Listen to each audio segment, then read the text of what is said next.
ಎಲ್ಲರಿಗೂ ನಮಸ್ಕಾರ ಸ್ನೇಹಿತರೆ. IPL 2026ರ 17ನೇ ಪಂದ್ಯ ಪಂಜಾಬ್ ಕಿಂಗ್ಸ್ ಮತ್ತು ಹೈದರಾಬಾದ್ ನಡುವೆ ನಡೆಯಿತು. ಇನ್ನು ಈ ಪಂದ್ಯದಲ್ಲಿ ಅದ್ದೂರಿ ಮತ್ತು ಭರ್ಜರಿಯಿಂದಾಗಿ ಗೆದ್ದಿದೆ ಅಂತ ಹೇಳ್ಬೋದು ಪಂಜಾಬ್ ಕಿಂಗ್ಸ್ ತಂಡ SRH ವಿರುದ್ಧ. ಇನ್ನು ಈ ಪಂದ್ಯ ಹೀನಾಯವಾಗಿ ಸೋತ ತಕ್ಷಣವೇ SRH ನ ನಾಯಕ ಆಗಿರುವಂತ ಇಶಾನ್ ಕಿಶನ್ ಕೊಟ್ಟರು ಶಾಕಿಂಗ್ ಹೇಳಿಕೆ. ಹೌದು ಸ್ನೇಹಿತರೆ, ಈ ಅಚ್ಚರಿಯ ಹೇಳಿಕೆ ಕಂಡು ಎಲ್ಲ ಕ್ರಿಕೆಟ್ ಅಭಿಮಾನಿಗಳೇ ಶಾಕ್ ಆಗಿದ್ದಾರೆ. ಅಷ್ಟಕ್ಕೂ ಇಶಾನ್ ಕಿಶನ್ ಅವರು ಏನೆಲ್ಲ ಮಾತನಾಡಿದ್ದಾರೆ, ಏನೆಲ್ಲ ಹೇಳಿದ್ದಾರೆ ಅಂತ ತಿಳ್ಕೊಂಬರೋಣ ಬನ್ನಿ.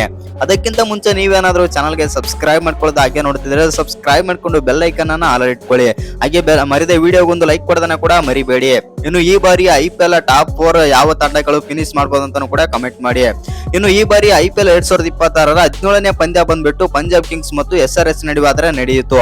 ಇನ್ನು ಈ ಪಂದ್ಯದಲ್ಲಿ ಮೊದಲು ಬ್ಯಾಟಿಂಗ್ ಮಾಡಿದಂತ ಹೈದರಾಬಾದ್ ತಂಡ 219 ರನ್ ಆದ್ರೆ ಹೊಡಿತಾರೆ. ಹೌದು ಸ್ನೇಹಿತರೆ, ಈ ಪಂದ್ಯದಲ್ಲಿ ಎಸ್ಪೆಷಲಿ ಹೇಳ್ಬೇಕಂತಂದ್ರೆ ಅಭಿಷೇಕ್ ಶರ್ಮಾ 74 ರನ್ ಆದ್ರೆ ಹೊಡಿತಾರೆ 28 ಬಾಲ್ಗಳಲ್ಲಿ. 5-4 8-6 264ರ ಸ್ಟ್ರೈಕ್ ರೇಟ್ ನಲ್ಲಿ ಬ್ಯಾಟಿಂಗ್ ಆದ್ರೆ ಮಾಡ್ತಾರೆ.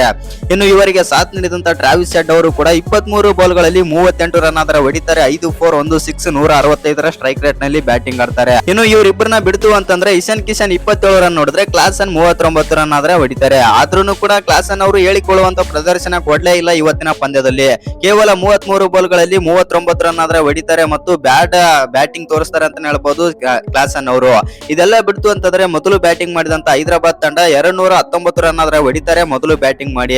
ಇದನ್ನ ಚೇಸ್ ಮಾಡಕ್ಕೆ ಬಂದಂತ ಪಂಜಾಬ್ ಕಿಂಗ್ಸ್ ನ ಓಪನರ್ ಆಗಿರುವಂತ ಪ್ರಿಯಾಂಶ್ ಆರ್ಯ ಮತ್ತು ಪ್ರಭ್ಸಿಮ್ರನ್ ಸಿಂಗ್ ಅಂತೂ ಪಂದ್ಯವನ್ನು ಒನ್ ಸೈಡ್ ಆದ್ರೆ ಮಾಡಿ ಬಿಡ್ತಾರೆ. ಹೌದು ಸ್ನೇಹಿತರೆ, ಇನ್ನು ಪ್ರಿಯಾಂಶ್ ಆರ್ಯ ಅಂತೂ ಹೈದರಾಬಾದ್ ನ ಬೌಲರ್ ಗಳನ್ನು ಪವರ್ ಪ್ಲೇ ನಲ್ಲಿ ಧ್ವಂಸ ಆದ್ರೆ ಮಾಡ್ತಾರೆ. ಕೇವಲ 20 ಬಾಲ್ಗಳಲ್ಲಿ 57 ರನ್ ಆದ್ರೆ ಹೊಡಿತಾರೆ. 5-6 5-4 280ರ ಸ್ಟ್ರೈಕ್ ರೇಟ್ ನಲ್ಲಿ ಬ್ಯಾಟಿಂಗ್ ಆದ್ರೆ ಆಡ್ತಾರೆ. ಇನ್ನು ಇವರಿಗೆ ಸಾಥ್ ನೀಡಿದಂತ ಪ್ರಭ್ಸಿಮ್ರನ್ ಸಿಂಗ್ ಕೂಡ 25 ಬಾಲ್ಗಳಲ್ಲಿ 51 ರನ್ ಆದ್ರೆ ಹೊಡಿತಾರೆ. 4-4 4-6 204ರ ಸ್ಟ್ರೈಕ್ ರೇಟ್ ನಲ್ಲಿ ಬ್ಯಾಟಿಂಗ್ ಆದ್ರೆ ಮಾಡ್ತಾರೆ ಪ್ರಭ್ಸಿಮ್ರನ್ ಸಿಂಗ್. ಇನ್ನು ಈ ಓಪನರ್ ಜೋಡಿ ಅಂತೂ ಅದ್ದೂರಿಯಾಗಿ ಆದ್ರೆ ಬ್ಯಾಟಿಂಗ್ ಮಾಡಿದ್ರು ಮತ್ತು SRH ನ ಬೌಲರ್ಸ್ ಗಳನ್ನ ಧ್ವಂಸ ಆದ್ರೆ ಮಾಡಿದರು. ಅನಂತರ ಬಂದಂತ ಕೂಪನ್ ಕೂನಲ್ಲಿ 11 ರನ್ ಆಡಿ ಔಟ್ ಆದ್ರೆ ಇನ್ನು ಶ್ರೇಯಸ್ ಅಯ್ಯರ್ ಅಂತೂ ಈ ಪಂದ್ಯದ ಗತಿಯನ್ನೇ ಆದ್ರೆ ಬದಲಾಯಿಸುತ್ತಾರೆ. ಹೌದು ಸ್ನೇಹಿತರೆ, ನಾಯಕನ ಆಟ ಆದ್ರೆ ಅಚ್ಚುಕಟ್ಟಾಗಿ ನಿಭಾಯಿಸಿದಂತ ಶ್ರೇಯಸ್ ಅಯ್ಯರ್ ಅವರು 69 ರನ್ ಆದ್ರೆ ಹೊಡಿತಾರೆ. 33 ಬಾಲ್ಗಳಲ್ಲಿ 5-6 5-4 209ರ ಸ್ಟ್ರೈಕ್ ರೇಟ್ ನಲ್ಲಿ ಬ್ಯಾಟಿಂಗ್ ಆದ್ರೆ ಮಾಡ್ತಾರೆ. ಒಟ್ನಲ್ಲಿ ಹೇಳ್ಬೇಕಂತಂದ್ರೆ ಈ ಬಾರಿ ಪಂಜಾಬ್ ಕಿಂಗ್ಸ್ ತಂಡ SRH ವಿರುದ್ಧ ಅಮೋಘ ಜಯ ಆದ್ರೆ ಪಡೆದುಕೊಂಡಿದೆ. ಇನ್ನು ಈ ಪಂದ್ಯ ಹೀನಾಯವಾಗಿ ಸೋತ ತಕ್ಷಣವೇ ಮಾತನಾಡಿದಂತ SRH ನ ನಾಯಕ ಇಶಾನ್ ಕಿಶನ್ ಅವರು ಶಾಕಿಂಗ್ ಹೇಳಿಕೆ ಆದ್ರೆ ಕೊಟ್ಟಿದ್ದಾರೆ. ಅಷ್ಟಕ್ಕೂ ಇಶಾನ್ ಕಿಶನ್ ಅವರು ಏನೆಲ್ಲ ಮಾತನಾಡಿದ್ದಾರೆ, ಏನೆಲ್ಲ ಹೇಳಿದ್ದಾರೆ ಅಂತ ನೋಡೋದಾಯ್ತು ಅಂತಂದ್ರೆ ಈ ರೀತಿ ಆದ್ರೆ ಇಶಾನ್ ಕಿಶನ್ ಹೇಳಿದ್ದಾರೆ. ಹೌದು, ನಾವು ಈ ಪಂದ್ಯದಲ್ಲಿ ಆದ್ರೆ ಸೋತಿದ್ದೇವೆ ಮತ್ತು ನಮ್ಮ ಬ್ಯಾಟರ್ಸ್ ಗಳು ಸ್ವಲ್ಪ ನಿಧಾನಗತಿಯ ಬ್ಯಾಟಿಂಗ್ ಆದ್ರೆ ಮಾಡಿದರು ಡೆತ್ ಅಲ್ಲಿ ಮತ್ತು ಮಿಡಲ್ ಓವರ್ ಗಳಲ್ಲಿ. ಆ ಕಾರಣದಿಂದಾಗಿ ನಾವು ಇಷ್ಟ ರನ್ ಕಲೆ ಹಾಕಲು ಸಾಧ್ಯವಾಯಿತು.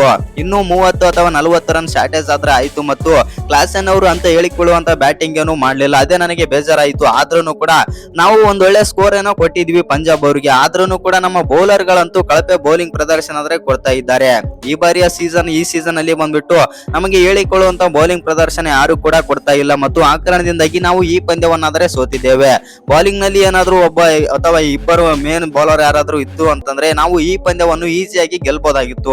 ಆದರೂ ಕೂಡ ನಾವು ಈ ಪಂದ್ಯದಲ್ಲಿ ಆದ್ರೆ ಸೋತಿದ್ದೇವೆ. ತುಂಬಾನೇ ಬೇಜಾರಾಗ್ತಾ ಇದೆ. ಮುಂದಿನ ಪಂದ್ಯದಲ್ಲಿ ಗೆಲ್ಲಲು ಎದುರು ನೋಡುತ್ತೇವೆ ಎಂದು ಇಶಾನ್ ಕಿಶನ್ ಆದ್ರೆ ಹೇಳಿದ್ದಾರೆ. ಇನ್ನು ಈ ವಿಡಿಯೋ ಇಷ್ಟ ಆಗಿದ್ರೆ ಒಂದು ಲೈಕ್ ಮಾಡಿ, ಶೇರ್ ಮಾಡಿ. ಹಾಗೆ ಇನ್ನು ಯಾರ ಚಾನಲ್ಗೆ ಸಬ್ಸ್ಕ್ರೈಬ್ ಮಾಡ್ಕೊಂಡಿಲ್ಲ ಸಬ್ಸ್ಕ್ರೈಬ್ ಮಾಡ್ಕೊಂಡು ಬೆಲ್ ಐಕನ್ ಅನ್ನ ಆಲ್ ಇಟ್ಕೊಳ್ಳಿ. ಹಾಗೆ ಮರಿದ ವಿಡಿಯೋಗೊಂದು ಲೈಕ್ ಕೊಡೋದನ್ನ ಕೂಡ ಮರಿಬೇಡಿ.